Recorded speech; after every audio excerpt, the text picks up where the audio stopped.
¿Estoy grabando? Sí. Ahí.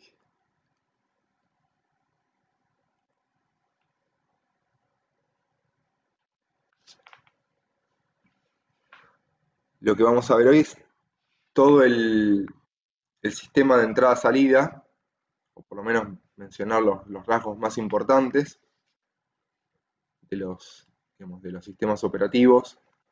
Vamos a hacer alguna pruebita a ver si quedó bien. Alguna pruebita en la máquina virtual.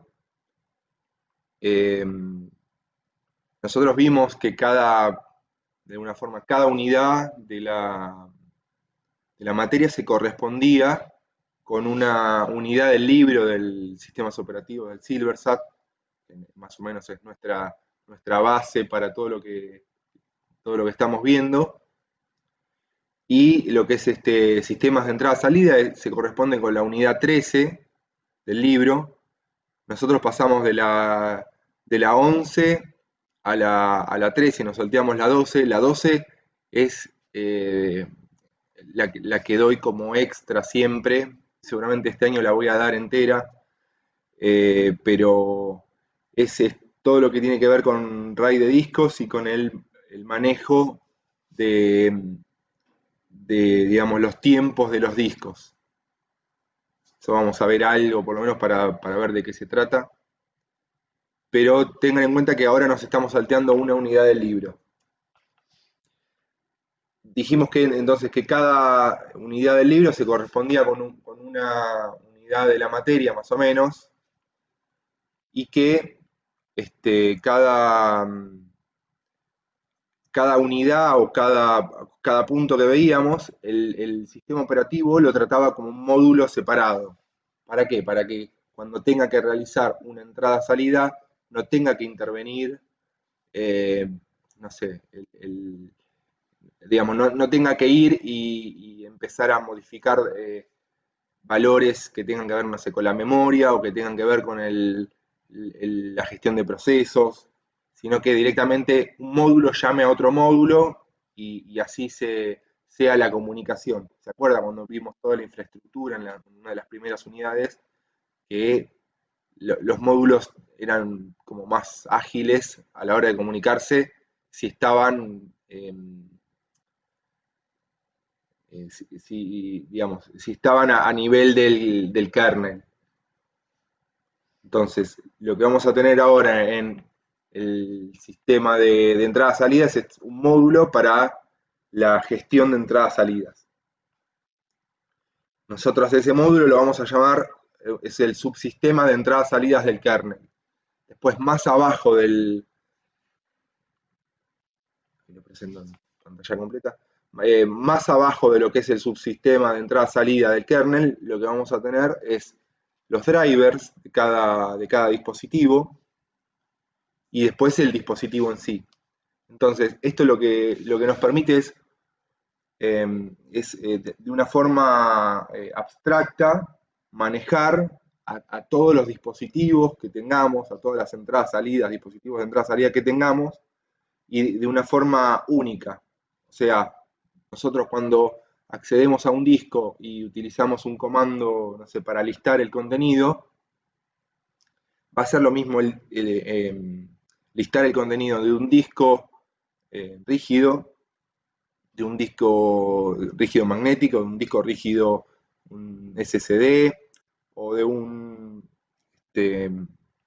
disco óptico, o de un pendrive, o de lo que sea, digamos, ese subsistema va a estar en el mismo nivel, de alguna forma. Le estoy dando ejemplos de file system porque es uno de los módulos que vimos, pero el sistema también va a funcionar de forma similar si tuviese, no sé, una impresora, un mouse de distintas marcas eh, con distintas versiones.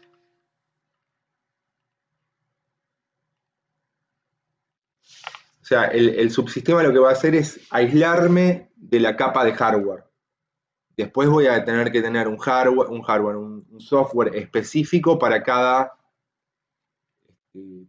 tipo de hardware que tenga.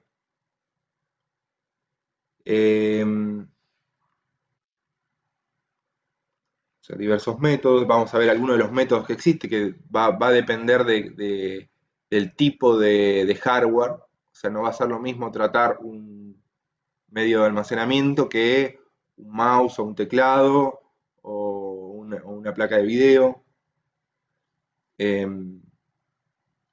Después vamos a ver los distintos tipos de interconexiones que va a haber entre el hardware. Vamos a hablar bastante de hardware, por lo menos la primera parte, como para que, digamos, y vamos a entrar en conceptos de las entradas-salidas, como para ir adentrándonos en el tema, y después vamos a ver las comunicaciones que hay entre el kernel y los dispositivos, y entre la CPU y el dispositivo.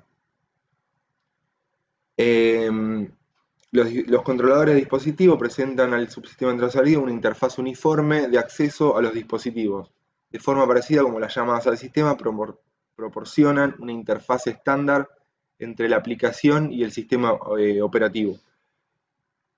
O sea, lo que va a haber es del lado del subsistema de entrada-salida del kernel una, una entrada uniforme de parte del driver. Para que el driver esté bien hecho, va a tener que entregar ciertos valores a este subsistema de entrada-salida, y que todos los drivers de cada uno de los dispositivos va a tener que entregarlo de la misma forma. O sea, no voy a poder tener un driver no sé, de un mouse, que la información me la entregue distinta, porque si no el subsistema de entrada-salida no lo va a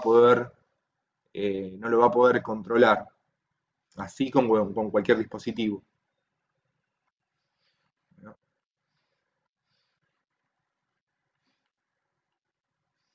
Entonces, como conceptos iniciales podemos marcar el concepto de puerto, que es un punto de conexión que comunica la máquina o el hardware. Un bus, un conjunto de hilos junto con un protocolo rígidamente definido, el conjunto de mensajes que pueden enviarse a través de esos hilos. Ese bus puede ser interno o externo, o sea, puede ser un bus el bus de datos, el bus de direcciones, donde se maneja directamente el, el procesador con la memoria, puede ser un bus externo a una controladora de, no sé, de discos o de dispositivos SCSI. Pues otro concepto este, importante es el concepto de cascada. Por ahí ustedes muchos dispositivos en cascada no conocen. ¿Conocen algún dispositivo que se conecte en cascada? Eh, yo, bueno, como los discos casi se conectan en cascada. Exacto, los discos SCSI se conectan en cascada.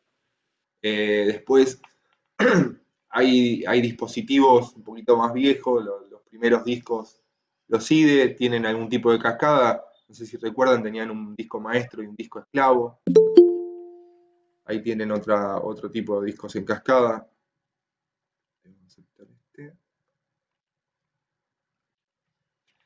Eh, hay los dispositivos, hay unos hub USB que también se conectan en cascada. O sea, hay un montón de dispositivos que se pueden conectar en cascada. Hay otros que no, y no hay forma de conectarlos, pero hay varios sistemas que tienen digamos, este medio de conexión. ¿Y cómo se conectan? Como menciona acá, un dispositivo A se conecta a la PC o al hardware de la PC, y el dispositivo B se puede conectar al dispositivo A. No quiere decir que el dispositivo B no se pueda conectar directamente a la entrada de la PC. Digamos, tiene las dos capacidades. Pero esto podría estar cascadeado hasta cierto punto. No es que uno puede hacer la cascada de dispositivos A, B, C, D. Discos SCSI tenés una tolerancia, digamos, una cantidad máxima de discos o de dispositivos SCSI que vos podés conectar. ¿Qué más? Vamos a la siguiente.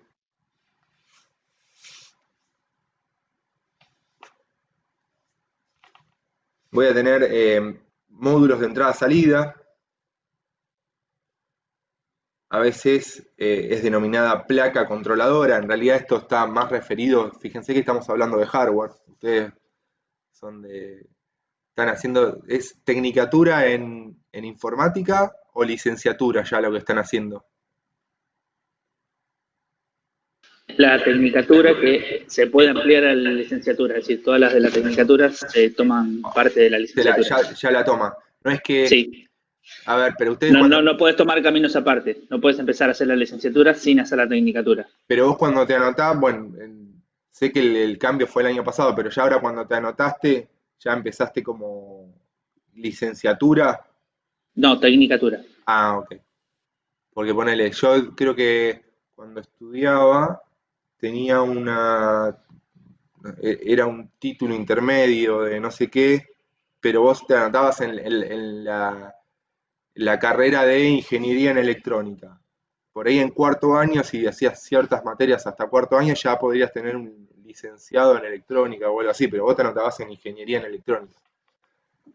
Pero bueno, eh, no sé a qué vino todo esto, pero me acordé que, bueno, que en ingeniería son conceptos que nosotros en ingeniería en electrónica se maneja mucho todo lo que es el hardware, por ahí ustedes en informática o en sistemas no tienen tanto contacto directo, así que vamos a ver bastante hardware, por lo menos en la primera parte, y después conceptos y formas de trabajo de ese hardware con el sistema operativo. Entonces, vamos a tener el módulo de entrada-salida, para nosotros va a ser esa placa controladora o tarjeta controladora, que a veces ni siquiera es una placa, a veces es un solo chip, tiene el concepto de chip, ¿vieron alguna vez una cucaracha? Por lo menos.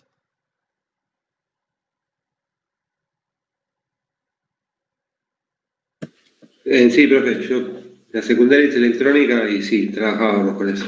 Bueno, hay mucha gente que no es técnica y por ahí nunca vio un chip integrado, un circuito integrado, se los menciono, es un rectangulito muy pequeño con 4, 8, 16, 32 N patas y que a veces, más en equipos viejos, ¿no? Ya hoy en día prácticamente un dispositivo, una placa controladora es una placa con bastante integración y bastante tecnología adentro, pero piensen que hace 20 años los primeros periféricos eran un circuito integrado. En el caso de el 8251 es la USART, que es un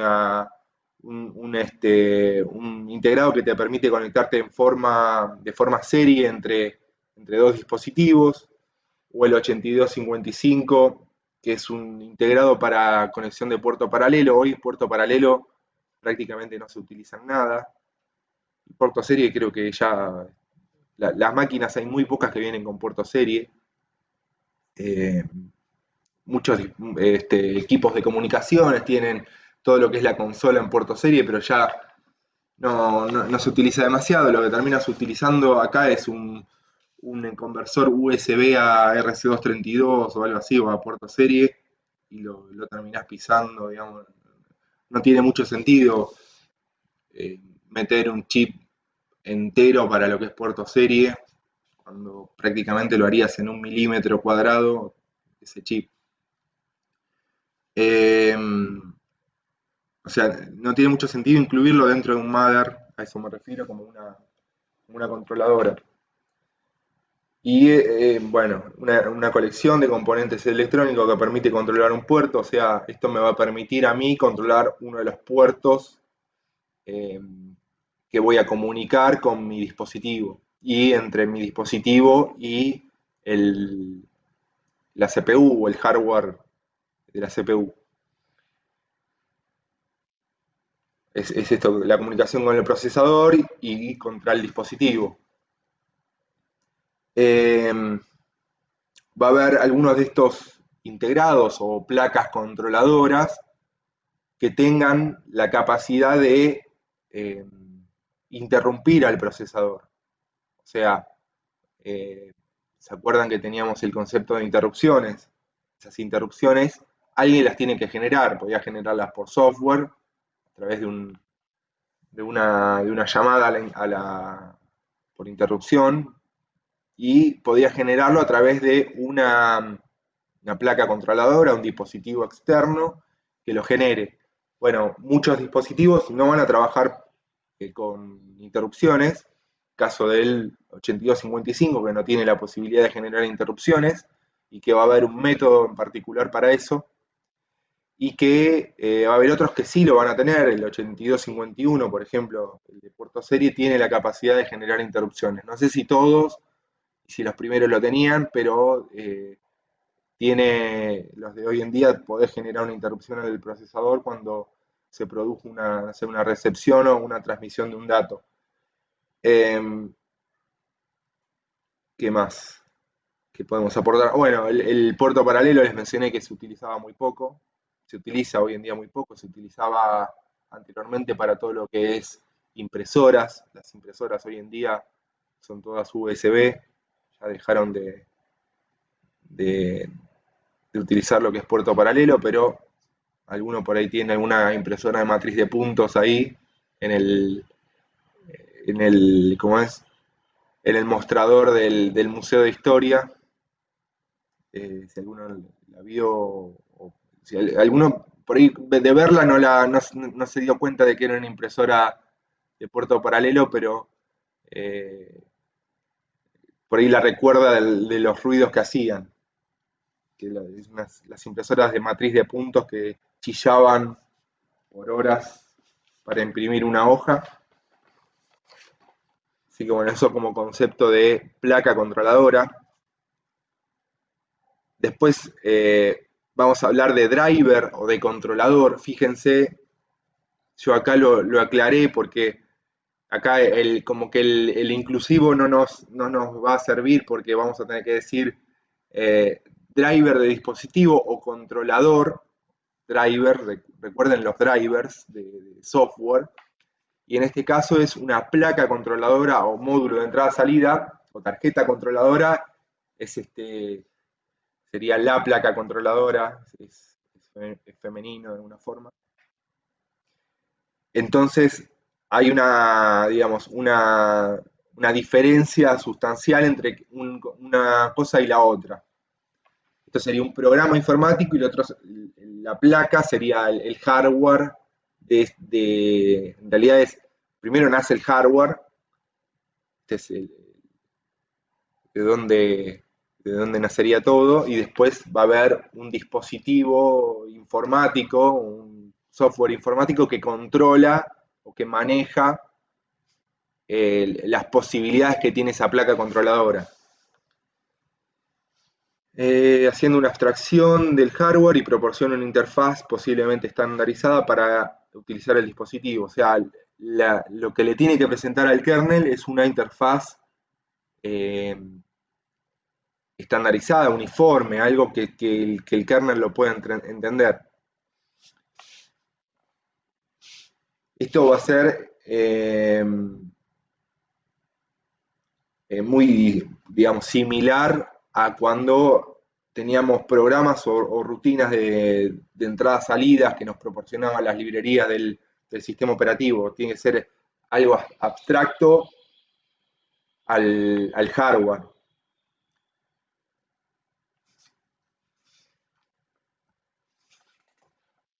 Interfase permiten tratar de una forma estándar y uniforme. Espera un cachito, no quiero ver que metí la pata.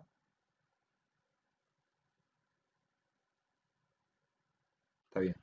No, estaba asegurando que estaba grabando, porque la barra de inicio me tapa el tiempo que voy grabando, pero va bien. Interfase permiten tratar de una forma estándar y uniforme a los dispositivos de entrada-salida. El uso de interfase permite conectar dispositivos más recientes que el sistema operativo. Este mecanismo libera al sistema operativo de la necesidad de conocer cada modelo de cada marca, de cada tipo de dispositivo.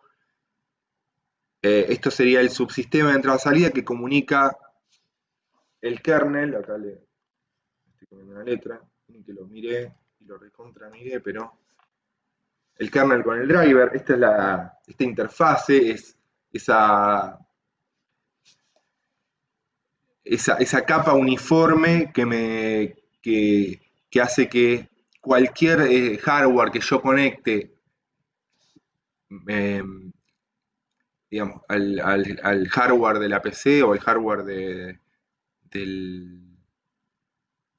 computador, del servidor, de lo que sea, y a través del driver sea independiente del dispositivo que sea.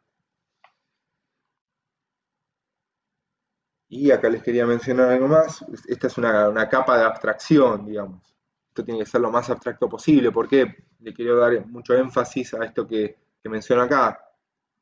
El uso de interfaces, esta interfase permite conectar dispositivos más recientes que el sistema operativo. O sea, si yo tuviese que hacer, supónganse, tengo que armar un sistema operativo de hoy en día sin esta capa de abstracción, tendría que hacer un sistema operativo para, no sé, los dispositivos de entrada-salida que existen hoy en día, ¿no?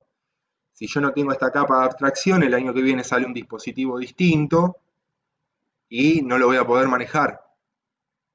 En cambio, si todos los dispositivos los manejo como si fuese un flujo de datos, como si fuese un archivo, por ejemplo, yo ya sé que si conecto un dispositivo de hace 3 años va a funcionar, y conecto un dispositivo de acá a 5 años y posiblemente funcione también. Obviamente, estas interfaces no son eternas. No es que yo puedo conectar cualquier dispositivo de hace 20 años a una máquina actual. Sí, y aparte, ya las máquinas actuales no traen el mismo hardware que traían hace 20 años también. Hay como que tiene una retrocompatibilidad hacia atrás y hacia adelante eh, que no es eterna. A eso voy. ¿Se entienden los conceptos hasta acá? ¿Alguien quiere compartir algo?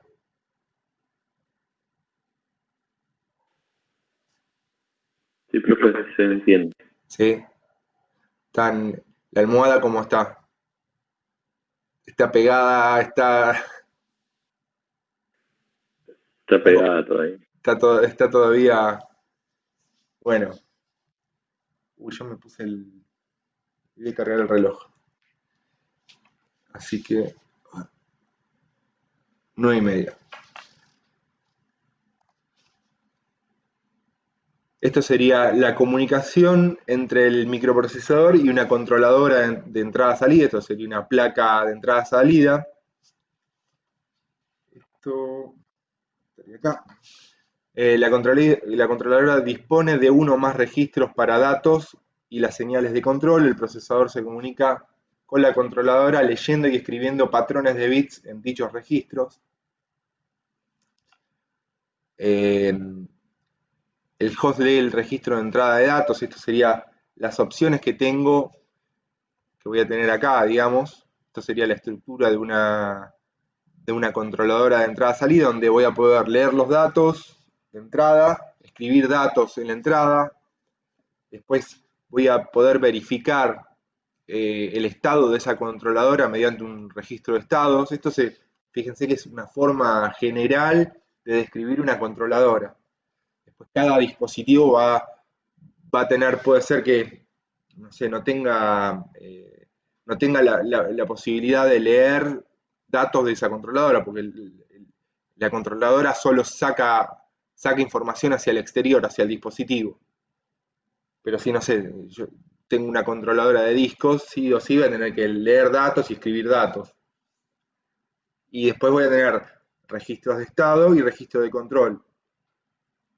En donde el registro de estado, la controladora me va a indicar el estado que se encuentra el dispositivo, si el dispositivo está ocupado. No sé, yo estoy escribiendo en una unidad de cinta, ¿no? Y tengo una controladora de esa unidad de cinta. Una controladora SCSI y una unidad de cintas SCSI.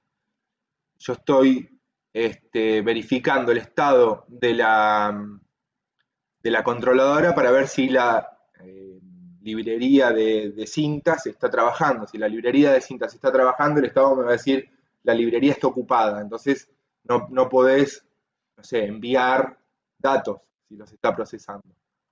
Esto es como para intermediar a esa velocidad que volaba del microprocesador con los dispositivos. Entonces, de alguna forma, comunico al procesador que va a una velocidad superior que cualquier dispositivo mediante esta controladora y tengo este handshake de registro de estado y registro de control. El registro de control lo que haría es decirle, bueno,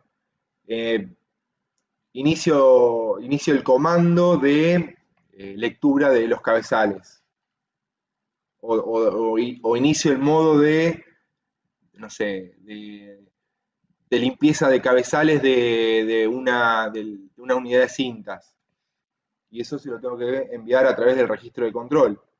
Estos serían como registros estos serían los datos en sí del dispositivo, que los saco del dispositivo, los envío al dispositivo, y esto sería control y verificación de estado de la misma. ¿Qué más? A ver si me estoy olvidando de algo. Bueno, eso lo veríamos acá. Una interfaz va hacia la placa controladora, la estructura de la controladora va hacia la interfaz del bus del sistema. Estas son las líneas de datos de entrada y de salida. Después, ¿qué más? Líneas de dirección, de control. Y estos serían los datos que van al dispositivo externo. Aparte, el dispositivo externo va a tener una comunicación de estado y control con la placa controladora. O sea, yo de acá voy a preguntarle o voy a setearle un registro de estado, en qué estado se encuentra. Hay un intermedio que la lógica de la controladora se va a terminar comunicando con el dispositivo y me va a decir, no sé, el dispositivo está ocupado. Va a volver la información y yo le voy a tener que comunicar a través del registro de estado que el dispositivo o que la controladora está ocupada. O puede ser que la controladora en sí esté ocupada también. Me fui para adelante, demasiado, ahí. Después aparecen dos conceptos nuevos que son modelos, digamos, de los dispositivos, que puede ser que el dispositivo se encuentre mapeado o no mapeado. ¿Qué quiere decir mapeado y no mapeado? Puede ser que mapeado, en este caso los registros de control del dispositivo están mapeados en el espacio de direcciones del procesador. La CPU ejecuta las solicitudes utilizando instrucciones estándar de transferencia de datos para leer y escribir los registros de control del dispositivo. Y no mapeada, una forma de llevar a cabo esta comunicación es utilizando instrucciones de entrada-salida especiales que especifica la transferencia de un byte o de una palabra a una dirección de un puerto de entrada-salida. Esto ya vamos a ver un poquito más adelante cada uno de los casos.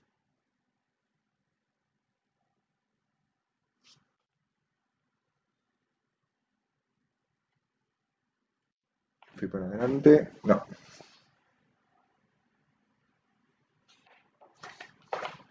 No me quiero soltear nada.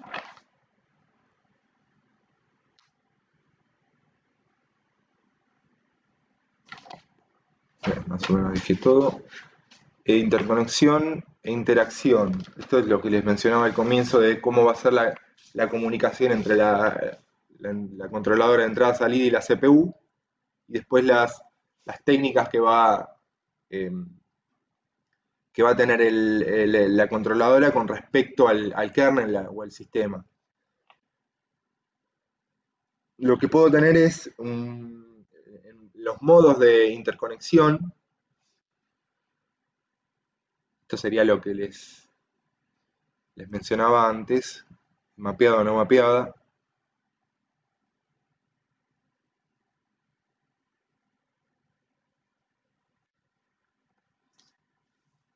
es un bus independiente de la entrada-salida con el procesador.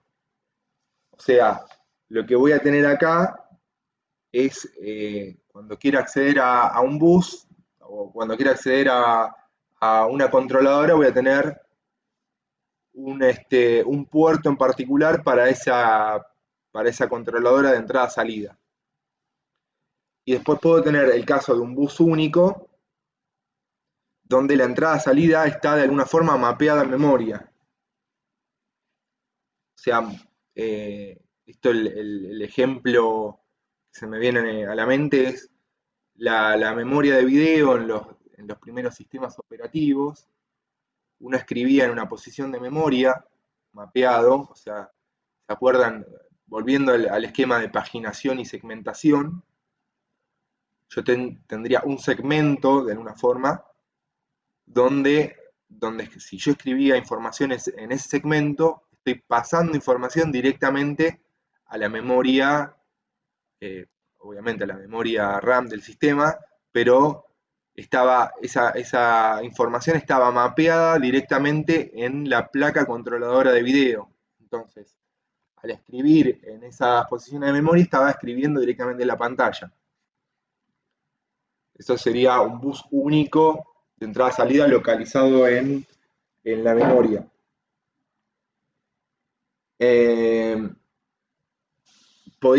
También puede ser el caso donde tenga un mix de las dos, o sea, un bus en común, o sea, lo que les mencionaba antes, no sé, de la memoria o sea, de la placa controladora de video en la memoria, y las líneas de control estén a través de bits de control o de líneas de control a la placa de hardware. Esto sería directamente al puerto de la placa controladora y nada más que eso tengo. Acá sería mapeando la información en memoria, y puedo tener parte en memoria, o sea, los bus de información, de datos mapeados, y las líneas de control y estado no mapeadas. Esa sería la interconexión entre la entrada-salida y la CPU. ¿Qué ventajas tengo en una sobre la otra? Bueno, si yo utilizo parte de la información de la entrada-salida mapeada en memoria, pierdo memoria RAM. O sea, no voy a tener memoria RAM para escribir datos y resguardarlos y después procesarlos. O sea, no voy a tener memoria para cargar un proceso, por ejemplo, ahí. No voy a poder cargarlo porque voy a estar escribiendo directamente sobre el dispositivo de entrada-salida. Lo que sí gano es, por ejemplo, velocidad. Gano en velocidad porque el acceso de lectura de una posición de memoria es muchísimo más rápido que acceder a través de instrucciones que van a un dispositivo de entrada-salida. Y bueno, y las desventajas son contrarias. O sea, en el caso de un bus independiente es más lento, pero al mismo tiempo no utilizo memoria. O sea, son contrarias a lo que se menciona anteriormente. Después, otra forma de comunicación que voy a tener, o de interacción, es entre la placa de entrada-salida o el dispositivo de entrada-salida y el sistema. Entonces, el sistema va a tener tres formas de comunicarse con mi dispositivo de entrada-salida. Tres formas, así en formas generales, ¿no? Vamos a decir. Una es a través de sondeo, que ya vamos a ver qué es. Otra es a través de interrupciones. Y otra es un acceso directo a memoria, o un DMA, Direct Memory Access. ¿Qué es lo que me va a permitir cada una? Bueno, la primera es la más sencilla. Los primeros sistemas operativos utilizaron este tipo de interacción, que es a través de un software del digamos, del fabricante, digamos, el driver que me proporcionaba a mí el fabricante tenía una comunicación con la placa de entrada-salida, que lo que hace es verificar el estado. Entonces, la CPU va a tener que, cada vez que quiere verificar el estado de esa placa, va a tener que ir y controlar ella misma de alguna forma a través del driver el estado de ese dispositivo. Entonces lo que voy haciendo es lo que se conoce como pooling, o sea, verificando, si tengo algo más adelante, no, verificando en qué estado está ese dispositivo, cada, no sé, ciertos periodos o cada cierto tiempo, va a tener que ir y verificar. ¿Qué es lo que tengo que hacer? No sé, verificar el registro de estado, a ver en qué posición se encuentra el cursor. Y voy testeando en todo momento, cada tanto tiempo, y veo cómo, si es suficiente o si es, digamos, o si es excesivo. Si yo estoy verificando demasiado, estaría utilizando demasiado, supónganse que tienen un dispositivo que es muy lento y tienen que aplicarle esta técnica. Entonces, ¿para qué me sirve controlar cada, no sé, 10 nanosegundos si el cambio que voy a tener me va a informar no hubo cambios? No tiene mucho sentido. En cambio, en dispositivos un poco más rápidos, donde necesito una interacción rápida, el sistema tiene que testear lo más rápido posible, porque si no, por ejemplo, en el caso del mouse, como están viendo ahora, verían saltos, verían que el puntero se desplaza de arriba hacia abajo en un instante, y no fue así, sino que fue paulatino. El ejemplo de esto es el pooling que hace el sistema operativo con el mouse. Igual, digamos, los viejos mouse seguro que funcionaban con este tipo de sondeo, de pooling. Los nuevos seguramente tienen algún tipo de interrupción, también pueden ser, ¿cómo que se dice? Digamos, un mix de los dos. Pero el concepto es ese, hay un software que testea el estado del hardware. Quien testea la CPU, entonces estoy utilizando una CPU cara, bastante cara, para comunicarme con un dispositivo de entrada-salida en vez de estar, no sé, procesando información de distintos procesos. Después, otro método que voy a tener, otro modo que voy a tener de comunicación o de interacción, va a ser a través de interrupciones. Acá no necesito testear en todo momento a ver en qué estado está ese dispositivo, sino que es el mismo dispositivo que me dice estoy ocupado. En realidad no me va a decir estoy ocupado. Ahora estoy disponible, lo que me va a decir el dispositivo cuando provoco una interrupción en la CPU, me va a interrumpir y me va a decir estoy disponible para hacer algo. Y la CPU va a tomar una decisión, digamos, va a tener que hacer algo, ya veremos qué es lo que hace. Va a interrumpirse lo que se está procesando en ese momento, si es que todo el esquema de prioridades y de interrupciones enmascarables o no enmascarables está habilitado, y va a ejecutar una rutina de atención de esa interrupción, que lo que va a terminar haciendo es comunicándome con el driver, bueno, etcétera, etcétera, todo lo que tenga que ver con la interrupción de ese dispositivo.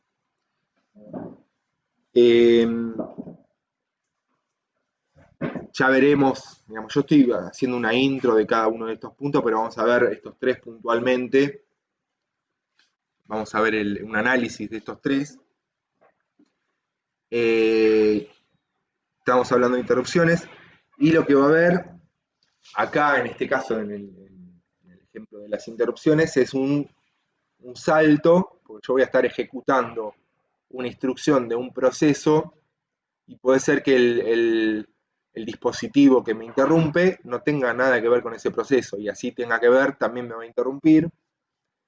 y va a generar un nuevo proceso, un nuevo software que va a ser la rutina de atención de interrupción, que de alguna forma va a estar relacionada con un vector de interrupciones, y ese vector me va a indicar la posición de salto donde va a estar la rutina que lo atiende, y esa rutina va a ser parte del software del driver y va a hacer algo. Y el último de los casos, perdón, volviendo un poquitito atrás, es una vez que termina de ejecutarse la rutina de atención de interrupción, le tiene que devolver el control al proceso que estaba anteriormente interrumpido. Si no, queda como medio desconectado de todo. Y el tercer caso es un acceso directo a memoria. Supónganse que yo quiero manejar un acceso a un disco rígido, un acceso a un byte que está en el disco rígido, que se maneja por interrupciones. Entonces, cada vez que yo copio un byte, la controladora de disco me comunica que ya copié. Pero si esto produciría tanta cantidad de interrupciones que prácticamente haría inaccesible al procesador a ejecutar procesos, porque estaría informándome, ya copié un byte, ya copié un byte, ya copié un byte, en todo momento, sin poder el procesador ejecutar los procesos que tiene en el sistema. Entonces, lo que vamos a hacer con este acceso directo a DMA es tener un procesador B, digamos, entre comillas, procesador, que lo que va a hacer es todos los accesos a disco, que yo quiera cargar información de disco, por ejemplo, disco puede ser también un USB o cualquier medio de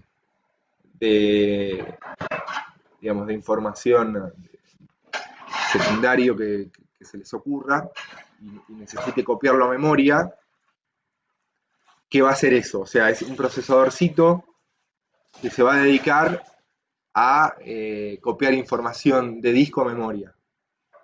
En el caso, si lo manejase por interrupciones, el procesador mismo, ese i9 que tengo, estaría dedicado a copiar un byte del disco a la memoria. Entonces, eso haría que sea bastante caro y bastante lento la copia. O sea, digamos, va a ser rápida la copia, pero va a ser una pérdida de tiempo. Es como tener una Ferrari para ir a comprar el pan. No tiene mucho sentido. Entonces, lo que vamos a hacer es, bueno, tenés una bicicleta que es este microprocesador y te vas a comprar el pan a 2 cuadras. Para bajarlo a Doña Rosa, digamos, el comentario. Cortamos un poquito con ese tema y vemos una estructura de bus típica. Esta es la estructura. Un segundo, voy a agarrar un poquito de agua.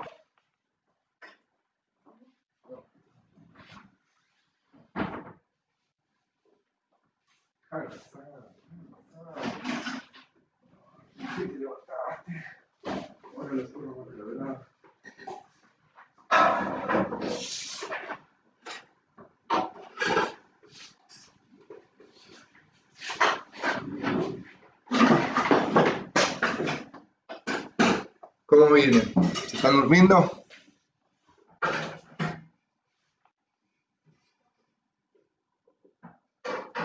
Ya están dormidos, me parece. Viene bien, pero... Viene bien. Cualquier duda que tengan, cualquier aporte que quieran hacer, lo suman, porque si no es un monólogo mío y no quiero que sea tan así esto. Bueno, esta es la estructura de un hardware que mencionan en el Silversat. Calculo que esto debe tener 20 años porque ya Fíjense, tenemos controladoras IDE y bus PCI, menos mal que no pusieron un bus ISA, si no ya tendría 30. Donde cada dispositivo, va a tener una controladora que lo va a conectar al bus del sistema, y el bus del sistema va a estar conectado de alguna forma a la controladora de memoria y a la CPU. O sea, toda la información siempre es compartida a través del bus del sistema. No es que yo tengo pines en la CPU para manejar la memoria, pines para manejar una controladora SCSI. No, todo pasa a través de hilos o de pines o de conductores de cobre comunes entre todos. Entonces acá vamos a tener de alguna forma un cuello de botella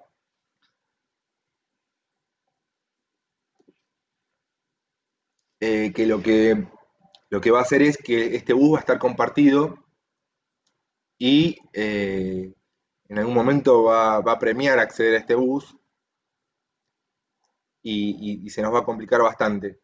Entonces, esta estructura es una estructura bastante antigua o bastante fuera de la actualidad, pero se las presento porque es la estructura básica o típica de buses. Otro punto importante acá es que si yo quiero manejarme a la velocidad que se maneja en este bus a través de un teclado, un puerto serie o un puerto paralelo, esto sería un mouse, un teclado, dispositivos relativamente lentos, digamos, voy a tener que adaptarlo a través de, en este caso, un bus de expansión.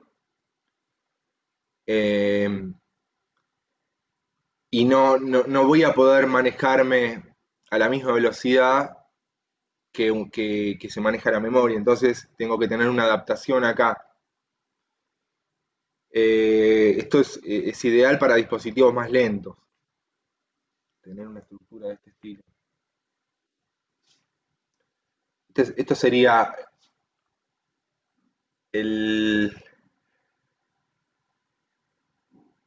una estructura de buses o de arquitectura PC típica de, digamos, hoy en día, podría decirse, si alguno tiene una maquinita media de algunos años, aplicaría perfectamente,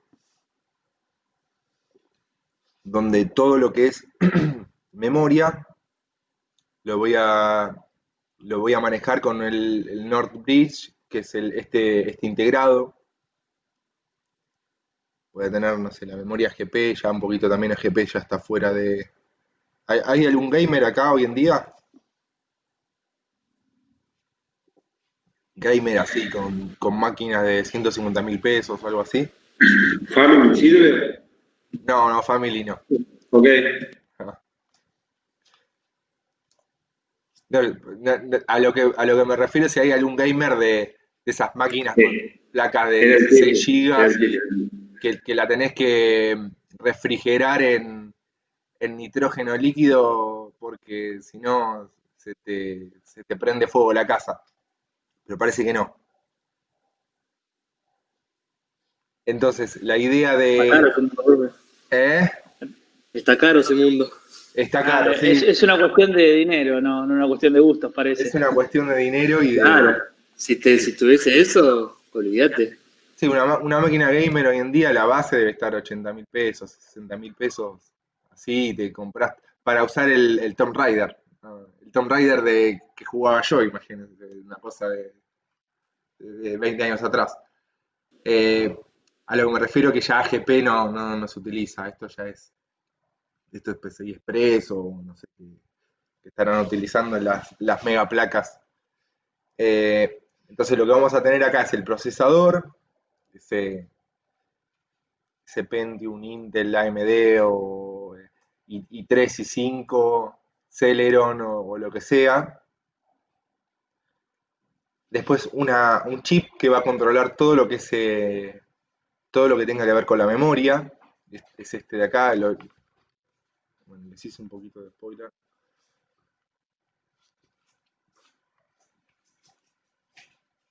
Es bridge norte y bridge sur. El bridge norte, como está al norte del mapa que vemos acá, a la parte de arriba, y está más cerca del procesador, es todo lo que maneja la memoria.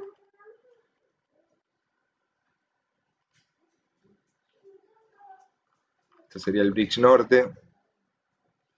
Yo quería ver algo acá que estuve buscando. No.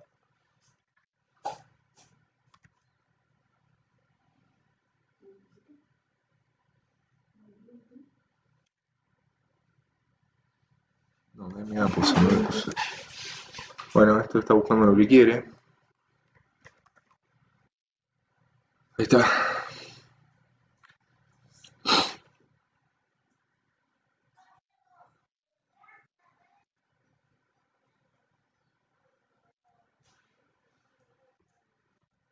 Este dispositivo va a tener algo que tenga que ver con DMA, pero no sé por qué está buscando cualquier cosa. Porque es DMASC.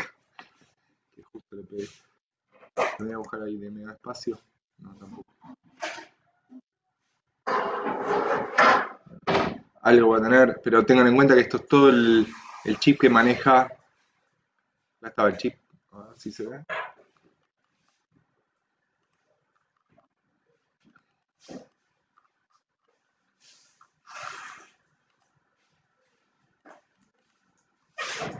Tiene un par de pines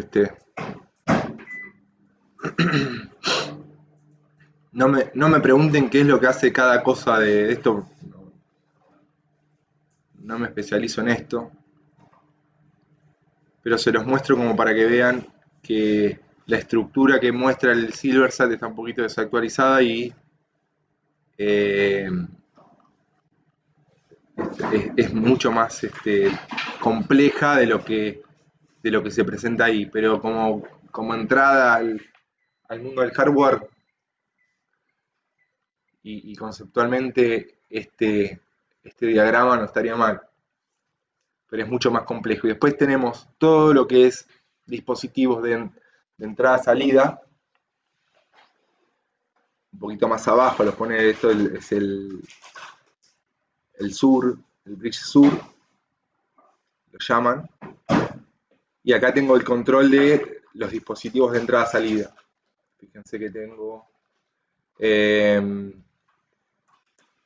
IDE, SATA, LAN, o sea, todas las placas controladoras que antes teníamos por separado, ahora están metidas adentro de un mismo chip. ¿Se entiende lo que voy? Antes, supónganse en los primeros, los 82-86, estoy hablando de historia prácticamente, una placa para controlar un disco, o sea, la placa madre no tenía una controladora de disco, tenía una placa controladora de disco, entonces vos tenías que conectarle una placa a través de un bus ISA, un ISA de 16 o de 8 bits era, o de 16, no, de 16 y 32, bueno, ya se me fue digamos de 16. Y conectar esa placa al mother para tener un disco. Y esa placa controladora se conectaba a través de cables IDE al disco. Hoy en día todo eso que tenemos acá, todo eso que les estoy mencionando, USB, todo lo que tienen acá de administración de energía, esto aparte de los dispositivos de entrada-salida que nosotros conocemos, tiene todo lo que tenga que ver con, no lo manejan tanto, pero son generadores de señales cuadradas o de clock. Hay cosas que no tengo ni idea. Esto está conectado al bus. Esto si quiero conectar algo adicional al bus PCI. La LAN. ¿Qué más? Está todo interconectado a través de este integrado 82.801, o sea, esto va a depender de cada mother, ¿no? O sea, esto es un Intel, pero puede ser que el manejador de Sur, o el bridge Sur de una AMD tenga algo muy parecido a lo que tengo acá, pero con otras cosas. A ver si tengo DMA acá. DMA request, acá tengo esto, manejan lo que es DMA también. El DMA lo voy a manejar de acá. Cuando veamos DMA van a entender de que a qué me estoy refiriendo. Cuando les hablé que DMA era un pequeño procesador, bueno, ese pequeño procesador ni siquiera es un pequeño procesador, sino que son un par de transistores, un par, entre comillas, ¿no? Son varios cientos de miles, deben ser, de transistores que están metidos acá adentro. Entonces, cuando veamos algo como esto, en realidad un puntero de esto a lo que es hoy en día, o casi hoy en día, sería algo como esto, donde todas las placas esas controladoras que veíamos acá, esto de acá, está todo metido acá dentro de este chip. Y todo lo que tenga que ver con el manejo de memoria lo voy a tener en este otro chip, el Bridge Norte y Bridge Sur. Cuando tengo dos CPUs la cosa se complica un poquito más, pero funcionaría de forma similar. Fíjense que acá tengo también un Bridge Sur y acá voy a tener a ver dónde tendría la memoria, estaría por acá. Y acá lo voy a tener que manejar con esto sería el Bridge Norte. Y acá la memoria, fíjense, esta memoria, este tipo de procesadores, esto mucho no se da esto es cuando tengo dos procesadores físicos, esto no sé si estaría aplicado a un modelo de un servidor. Hay servidores que tiene bancos de memoria puntuales para cada procesador. O sea, si yo coloco memoria en ciertos slots, se los estoy colocando a un procesador y no al otro. Como que tienen la memoria por separada. Y hay otros que lo ven como un pool de memoria. En dos procesadores es un poco más compleja, ¿no? Se complica bastante la cosa. Esto es como para que entren un poquito en la actualidad. No es tan sencillo como el primer diagrama, es un poquito más compleja la cosa. Y que no todo es una placa controladora, sino termina siendo un chip que está dentro de otro chip. Esto tiene cientos de chips acá adentro y cientos de chips acá adentro que hacen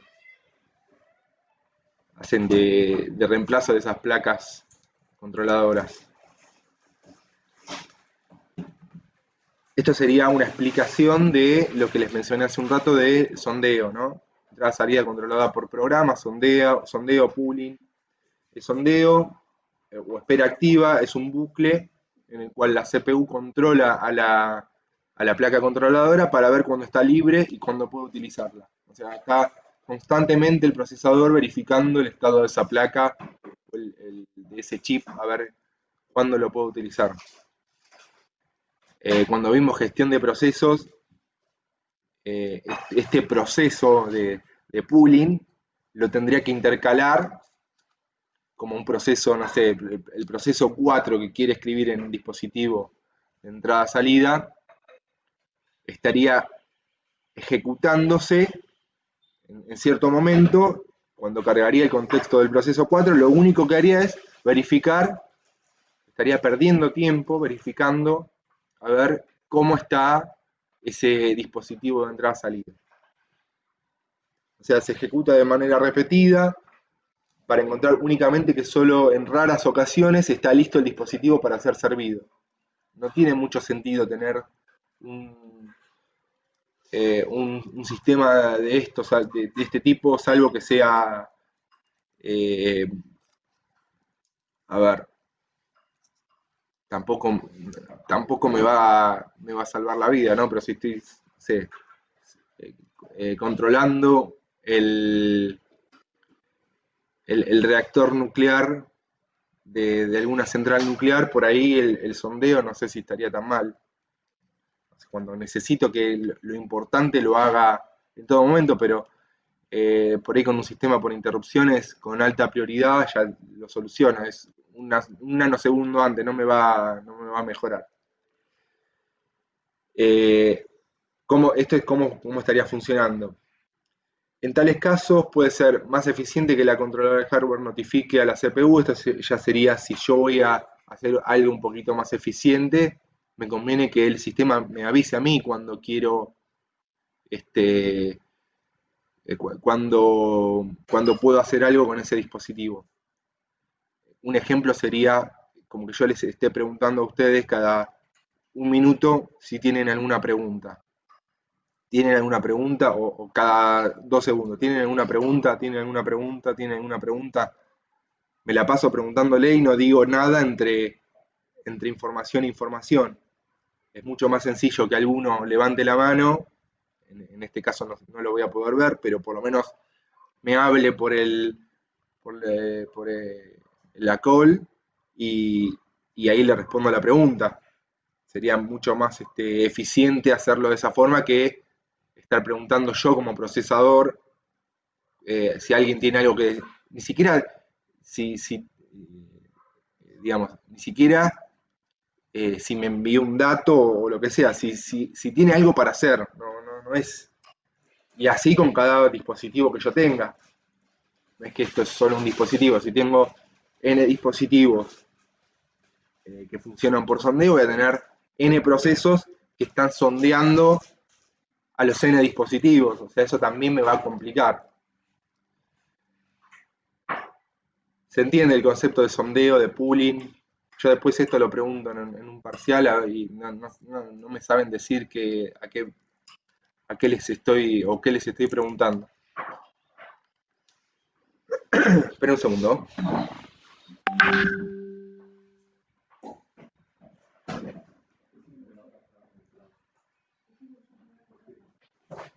Llovió ayer, está todo mojado.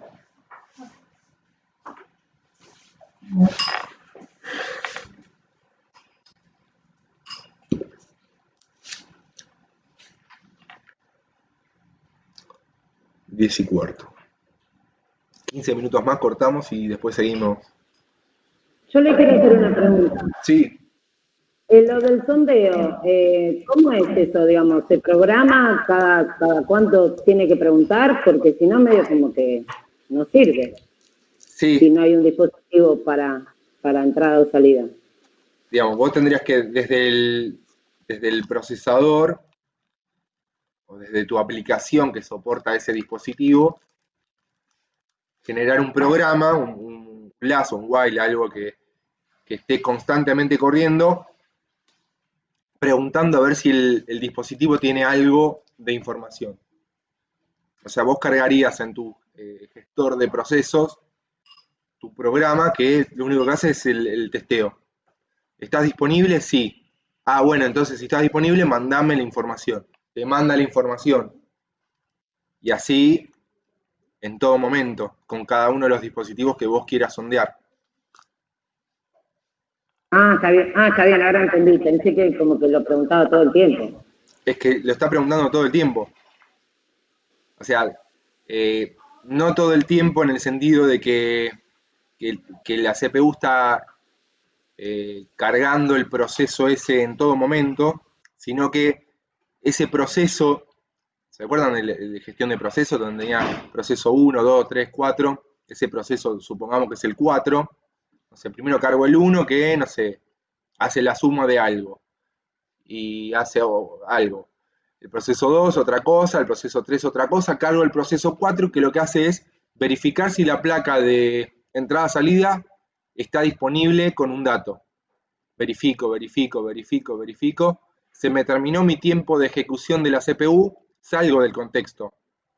Y ahí vuelve el proceso 1, 2 y 3. Vuelvo yo de nuevo, como proceso de pooling o de sondeo, y hago lo mismo. Verifico, se me acabó mi tiempo y así voy saltando entre procesos, pero no es que en todo momento estoy verificando, sino cuando me toca a mí. Pero es bastante ineficiente, para decirlo de alguna forma, que el programa del usuario esté testeando a ver cómo se encuentra el dispositivo, si puedo tener la opción de que el dispositivo me diga ya terminé, o ya puedo enviarte un dato, o ya estoy disponible. ¿Se entiende ahí un poquito más? Sí, ahora sí. Gracias. El método que lo va, de alguna forma, que lo va a reemplazar o que va a solucionar bastante el tema de la ineficiencia es el método del vector de interrupciones o de generación de interrupciones cuando se produce algún suceso. Este sería el mecanismo de interrupción, acepta una dirección que es el número que selecciona una rutina específica de tratamiento de interrupciones del vector de interrupciones. O sea, voy a tener un dispositivo mapeado en este vector de interrupciones que cuando se genere un dato se va a producir un cambio en ese vector. Quiero ver si no me olvido nada. Bueno, esto no lo tengo igual, pero no importa. Bueno, puede suceder el caso de que tenga interrupciones múltiples. Puede ocurrir que mientras se atiende a una interrupción, se genere una segunda interrupción. Entonces, lo que voy a tener que definir son prioridades. También, o sea, si tengo una interrupción que es menos prioritaria que la que estoy atendiendo, no debería sacar de contexto a esa interrupción. Si estoy corriendo un programa de usuario y salta una interrupción, el proceso se va a cortar y voy a tener que atender la rutina de atención de esa interrupción que me interrumpió. No sé si recuerdan que las interrupciones se producían, o sea, yo verificaba el estado de las interrupciones entre la ejecución de cada una de las instrucciones que tenía en el código. O sea, yo movía, no sé, a un move de un registro a una posición de memoria. Una vez que terminé de hacer eso, verifico el estado de las interrupciones. No hubo interrupciones, sigo la siguiente instrucción de mi proceso. Y así completo un proceso, ¿cómo es? De coso, un proceso que está en ejecución.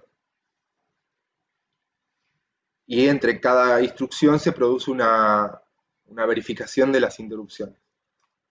Después, la interrupción de prioridad más alta puede interrumpir a un gestor de interrupción de prioridad menor. Esto sería una interrupción que se está ejecutando y en ese momento se produce otra interrupción que tiene mayor prioridad.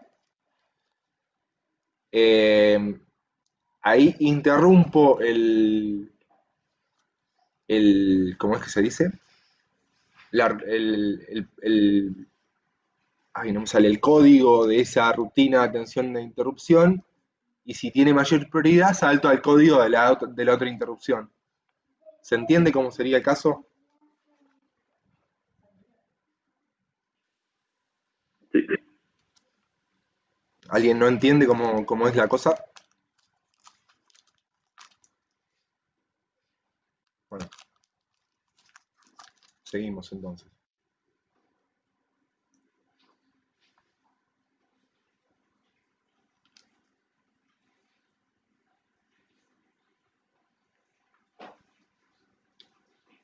Disculpen, estoy comiendo un caramelo.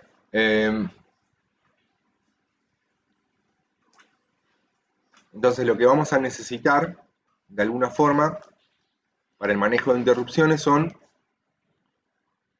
funciones más sofisticadas o algo, hardware o algo que me permita diferenciar cuando una interrupción es más prioritaria que la interrupción que sucede. En el caso de los hardware hoy en día, el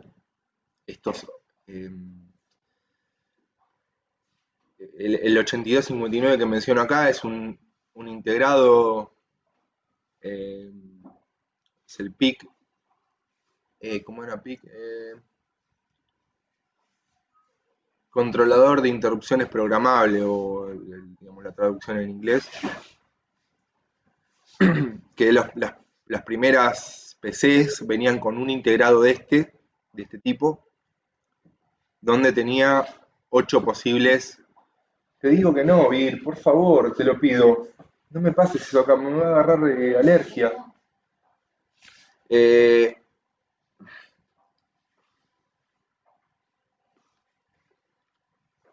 ¿Cómo es?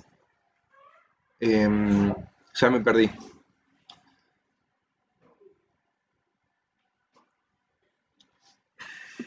Del PIC. Que tenía 8 fuentes de interrupción, o sea, el procesador tiene una sola pata de interrupciones, y con este PIC lo que puedo hacer es, de alguna forma, multiplexarlas a 8 posibles fuentes de interrupción, pero el sistema operativo va a tener que de alguna forma comunicarse con o sea, el procesador va a tener que comunicarse con este PIC para que averiguar cuál fue la fuente de interrupción. Y esas 8 posibles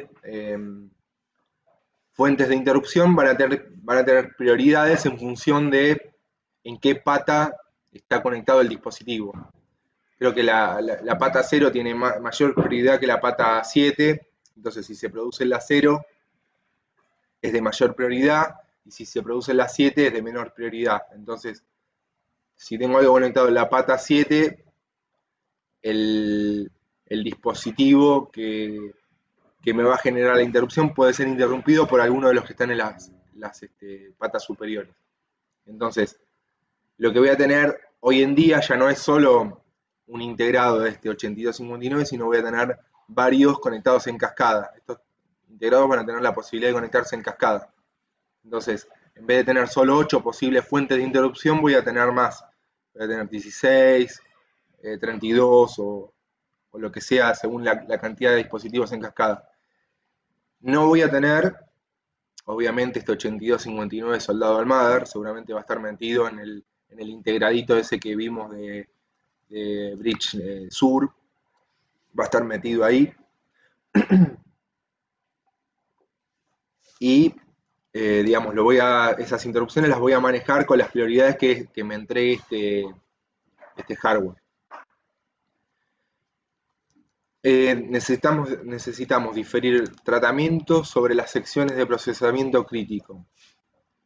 O sea, esto, si se acuerdan, cuando vimos sincronización, cuando vimos semáforos, los sistemas operativos van a tener que, si se producía una interrupción, hacer algo para que...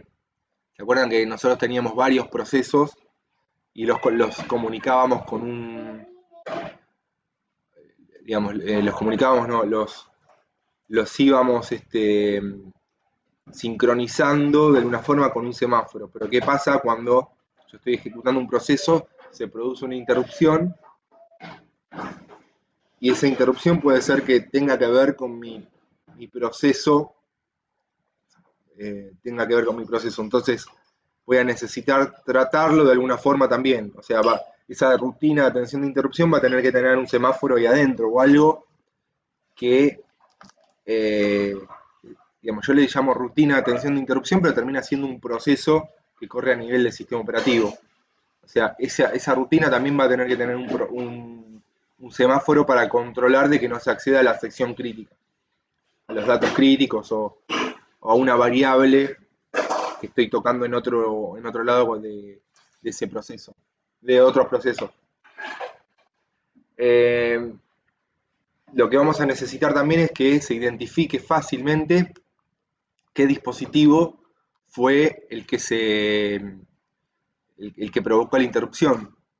Yo les dije que podía tener N dispositivos conectados en cascada, y de alguna forma producir la interrupción que llegaba a la pata del procesador, pero lo voy a tener que identificar. Bueno, para eso voy a tener que tener lo que se conoce como vector de interrupciones mapeado, y cada dispositivo va a tener una ubicación en ese vector. Interrupciones multinivel para atender interrupciones de prioridad alta o baja, es lo que les mencionaba antes con el 8259 o las cascadas del 8259, donde cada proceso, cada controladora va a tener una prioridad alta o baja en función de cómo lo conecte, y el sistema operativo me va a tener que permitir a mí identificar si es de prioridad alta o de prioridad baja.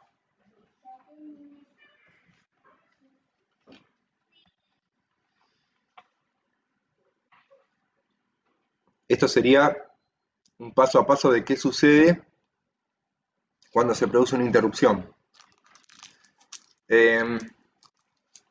Un segundo.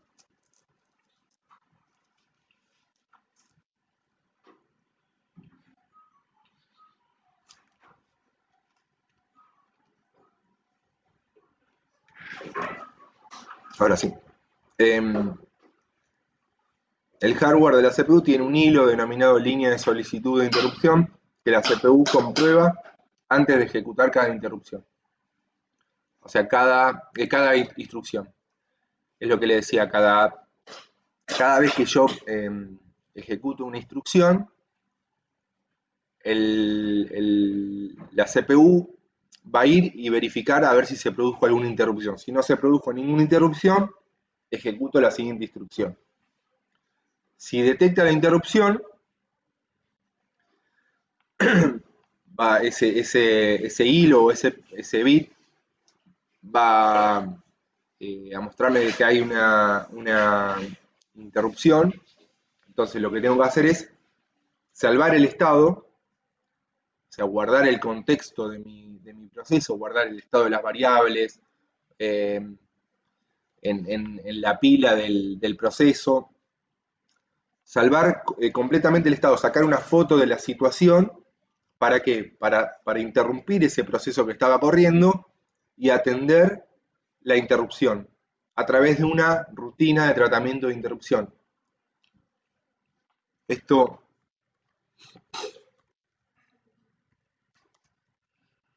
sería algo como...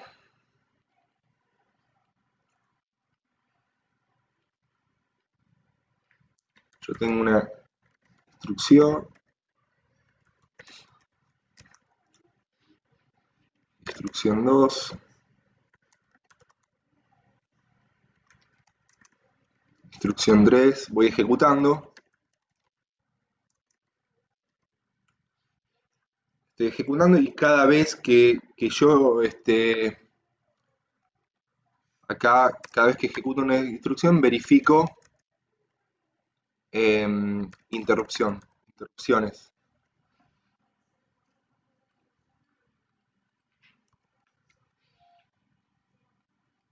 Y acá lo mismo. Verifico interrupciones. Y acá lo mismo. Verifico interrupciones. Si detecto que sí hubo una interrupción, lo que voy a tener que hacer es guardar el contexto. No puedo saltar directamente porque tengo que guardar el estado de ese proceso. Fíjense que yo estoy acá en un proceso. Acá voy a tener que guardar estado de todas las variables de ese proceso.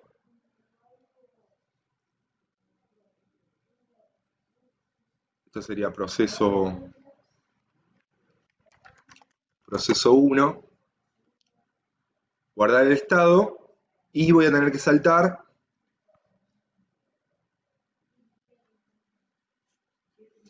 una vez que guardé el estado,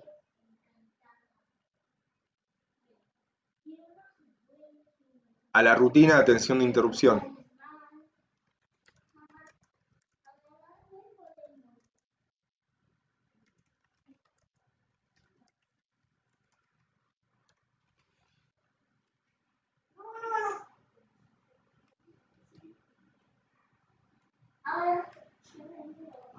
que lo que va a tener también va a ser una instrucción 1,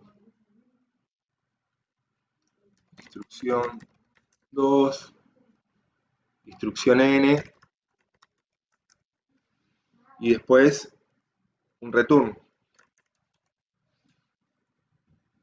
que lo que me va a permitir es volver, vamos a mandarlo en otro color, el return me va a volver al estado del proceso que, o sea, me va a volver a entregar el control al proceso que había sido interrumpido. Lo que voy a tener que hacer ahora es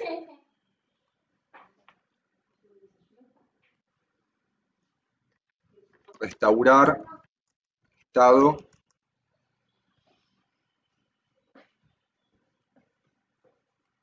y ahí seguir con las instrucciones que tenía pendientes. Instrucción 4, instrucción 5, etcétera. Profe, Sí. una pregunta. Cuando retorna a la rutina de atención y vuelve al proceso, ¿hay que verificar o siempre que vuelve en buenas condiciones como para poder continuar? ¿Vos? Digo, ¿no podría seguir estando en interrupción una vez que vuelve? No. Vos, suponete que en este caso la interrupción no fue interrumpida, pero podría darse el caso que acá alguien más salte y te interrumpa la rutina de atención de interrupción de una interrupción de mayor prioridad. Yo acá estoy tocando registros del sistema, estoy tocando registros del procesador. No sé, AX, BX, EAX, punteros, cualquier registro propio del procesador. Acá lo toqué todo, esto es otro proceso distinto. Una vez que termino, retorno y tengo que conocer la posición de retorno del proceso anterior. Voy a tener que retornar acá y guardar y restaurar todo lo que había guardado en la pila del proceso, como si fuese cuando llamo una subrutina o una función o lo que sea, o lo que tenía guardado en la pila, lo tengo que restaurar en las variables, en los registros propios del procesador. ¿Por qué? Porque, no sé, acá, no sé, AX valía 0, pero cuando terminé de correr algo acá, AX valía 20. Si yo retorno sin restaurar todo el estado, no tengo la información correcta. Entonces, una vez que retorno, acá X lo tengo que poner en 0, nuevamente. Y hacer las cuentas o las ejecuciones que tenía que hacer. Está bien, listo. Buenísimo. Les mencionaba que podía darse el caso, si me lo permite el Paint, que esto se complique un poquito más. Estoy ejecutando una rutina de atención de interrupción. Estos serían como si fuesen dos procesos aparte, pero nosotros en la gestión de procesos, un proceso no podía, o sí podía, si era de mayor prioridad, sí podía interrumpir al proceso que estaba. ¿Qué tenía que hacer cuando lo interrumpía? Tenía que guardar todo el contexto de ese proceso, saltar a ese nuevo proceso y empezar a ejecutar ese nuevo proceso. Una vez que terminaba ese nuevo proceso, si no había cambiado nada en ¿cómo se dice? En la cola de prioridades de lo que es la gestión de procesos, saltaría al mismo proceso. y si no, saltaría a otro proceso distinto del sistema. Cuando hablamos, ¿se acuerdan cuando hablamos de gestión de procesos que íbamos cambiando de un proceso a otro? Bueno, el que cambia los estados, o sea, el la ejecución de un proceso o de otro, es un proceso a nivel sistema operativo que se corre cuando hay una interrupción. O sea, periódicamente yo voy a hacer el cambio de contexto de un proceso a otro porque se produce una interrupción. Entonces lo que hago en esta rutina de atención del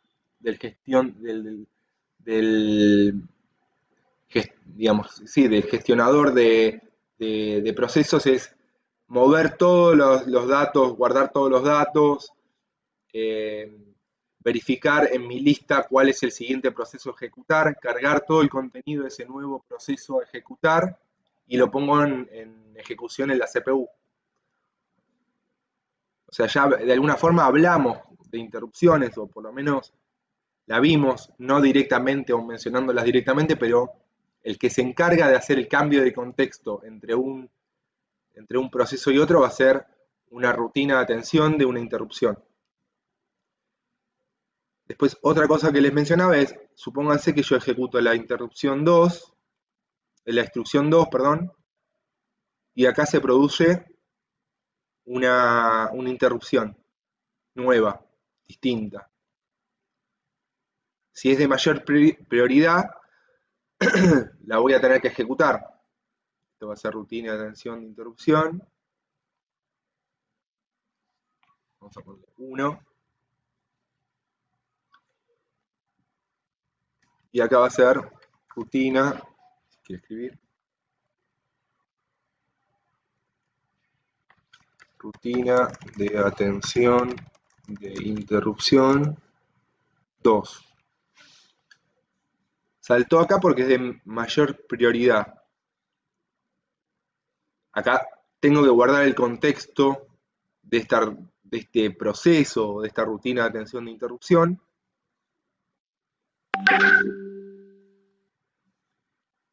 Y ejecutar esta. Empiezo a ejecutar línea por línea. No la voy a complicar más. Nadie la va a interrumpir a esta, si no, no terminamos nunca. Pero esto puede estar anidado hasta donde se les ocurra. Acá podría saltar otra y ejecutar otra. Pero bueno, esto sería línea por línea, voy ejecutando instrucciones. Hasta que retorno. Una vez que retorno,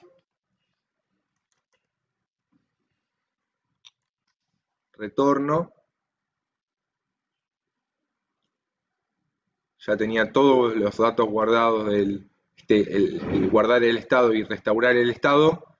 Guarda el estado acá cuando llamo y restaura el estado cuando vuelvo.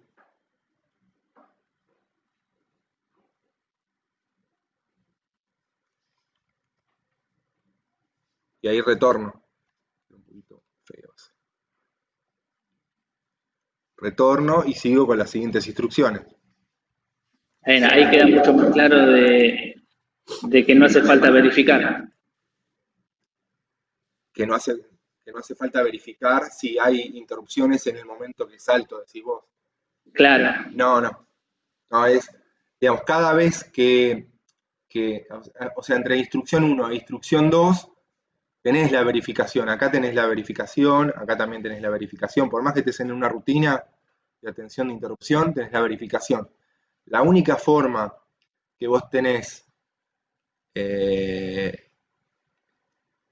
digamos, que no esté interrumpido es deshabilitando las interrupciones y ya directamente no verificás, las deshabilitás y vos podrías ejecutar esto sin que se interrumpa. Que eso es algo que vamos a ver un poquito más adelante, no sé si en la siguiente hoja. Pero bueno, esto sería una rutina de atención anidada. Si la rutina 2, que estaba acá, si la interrupción 2 que tenía, era menos prioritaria que la interrupción que estaba sucediendo en ese momento, no se ejecuta esto. Queda encolado para cuando termine esto, en vez de volver acá, termina volviendo acá. O sea, esto que está acá termina ejecutándose acá. Por ahí llego a ejecutar una línea de esto, pero es muy probable que nuevamente vuelva a saltar a ejecutar esto. Lo voy a guardar por las dudas, por si lo llevo a reciclar. Entonces lo que me quedaba era atender la rutina de interrupción, determina la causa, o sea, como sistema operativo voy a tener que ir y verificar el vector de interrupciones, a ver cuál fue la que cambió, y llevar a cabo el procesamiento que necesito para atender esa interrupción. O sea, cada interrupción va a ser algo distinto, digamos, no todas las interrupciones hacen lo mismo. O sea, cada dispositivo que interrumpa voy a tener que, no sé, ir a buscar información del disco, o ir y presentar información en pantalla, o ir y cambiar el estado del mouse en la posición, en alguna posición en pantalla, o lo que sea que estoy controlando por interrupciones. Restaurar antes de la interrupción, realiza la restauración del estado y ejecuta la instrucción return from interrupt y red para volver a situar a la CPU en el estado de ejecución anterior que se produjera la interrupción. O sea, esa instrucción y red es la restauración del estado de todo lo que tenía antes, de las variables que tenía antes. No estoy olvidando nada.